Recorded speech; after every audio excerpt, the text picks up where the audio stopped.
From the CAL FIRE Information Center, I'm Daniel Berlant with the fire situation report for Monday, September 30th, 2013.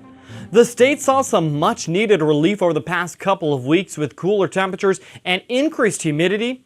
And despite several red flag warnings, though, for high fire danger, fire crews have seen a return to more moderate fire activity. But overall, as you can see from this graphic, CAL FIRE continues to see an increase in fire activity over an average year and even over last year's busy fire season. And now as we move into the historically dangerous month of October, firefighters will remain on high alert for large fire activity. Switching over to our statewide fire map, you can see that nearly all the major wildfires from this past week and for the past several weeks have now been contained. In total, firefighters are still battling, though, 3 major wildfires that continue to burn throughout California. Looking at this graph, you can see the Rim Fire, the first fire burning near and in Yosemite, has now burned just over 257,000 acres and is 92% contained. Full containment is expected on October 6th. Up north, the Corral Complex is now just over 12,500 acres and is 97% contained. Full containment on it is expected on October 2nd. And finally, the Forks Complex, which is made up of what was the Butler Fire, is now just over 37,000 acres and is 90% contained. Full containment is expected tomorrow on October 1st.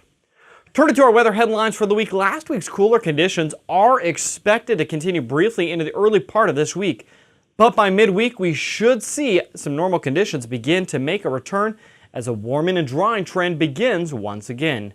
Now, we are likely to see some winds as well starting on Thursday, with especially strong gusts over the mountains and below the canyons and passes of Southern California. As temperatures and humidity continue to drop, those winds are going to mean a substantial increase in the fire danger in Southern California over the weekend. Now, throughout this year, CAL FIRE has been extremely busy battling major fires up and down the state. But did you know that when a major wildfire is extinguished, the work is only partially done?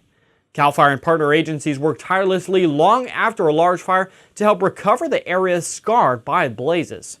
These efforts help reduce the risk to lives and property from increased runoff and flooding when the winter rains begin, and help ensure the long-term health and safety of the people and property, and especially the natural resources in the areas affected by major wildfires. For more information on CAL FIRE's fire area recovery efforts, visit our website at fire.ca.gov. That's the latest on the fire situation in California. I'm Daniel Berlant. Have a fire-safe week.